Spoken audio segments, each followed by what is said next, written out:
आज हम आपके लिए एक ऐसी कहानी लेकर आए हैं जो दिल दहला देने वाली है। यहाँ एक बड़ा सवाल खड़ा हो गया है, क्या सच में आर्यवर्धन की माँ की मौत हो जाएगी या फिर किस्मत किसी नए खेल की तैयारी कर रही है। आर्यवर्धन की माँ गायत्री देवी एक गंभीर हादसे का शिकार हो जाती है। यह कोई सामान्य घटना नहीं, बल्कि एक गहरी साजिश का परिणाम है। मीरा ने रघु को पैसे देकर यह हादसा करवाया ताकि रास्ते की सबसे बड़ी रुकावट हटा दी जाए।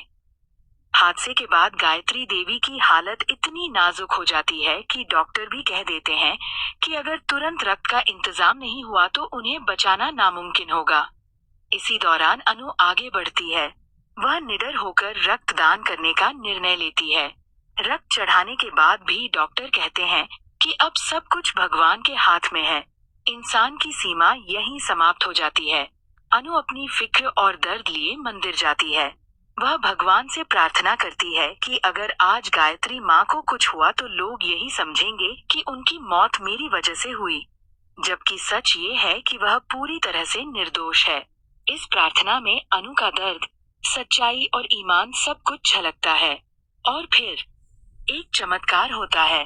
गायत्री देवी की जान बच जाती है। उनके चेहरे पर जीवन की रोशनी लौट आती है। डॉक्टर खुद कहते हैं कि यह सब भगवान की माया है। आर्यवर्धन का विश्वास अनु पर और भी मजबूत हो जाता है। वह समझ जाता है कि अनु न केवल उसकी माँ के लिए बल्कि उसके लिए भी बेहद खास है। अब अनु से शादी करना उसकी जिद बन जाती है। लेकिन खुशी के बीच अंधेरे की परछाई भी गहरी होती है। मीरा की रंजिश और आर्यवर्धन को पाने की लालसा अब और भी खतरनाक रूप ले लेती है।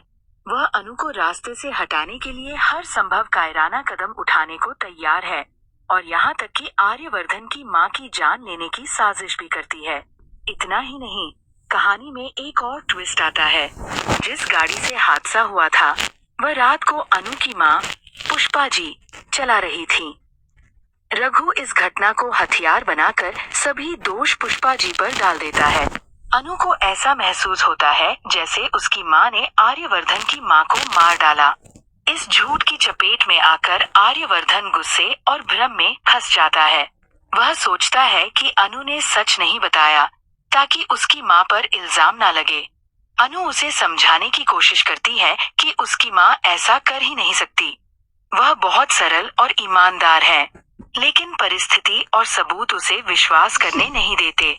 फिर अनु ठान लेती है कि वह सच्चाई का पता लगाएगी और जल्द ही सबूतों के साथ सबके सामने पेश करेगी।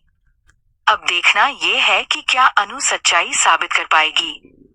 क्या मीरा की साजिश बेनकाब होगी या कहानी और भी खतरनाक मोड़ लेगी। अच्छा करके फिर मिलेंगे एक नई कहानी के साथ। तब तक के लिए खुश रहिए, सलामत रहिए और देखते रहिए रिश्तों के डरे।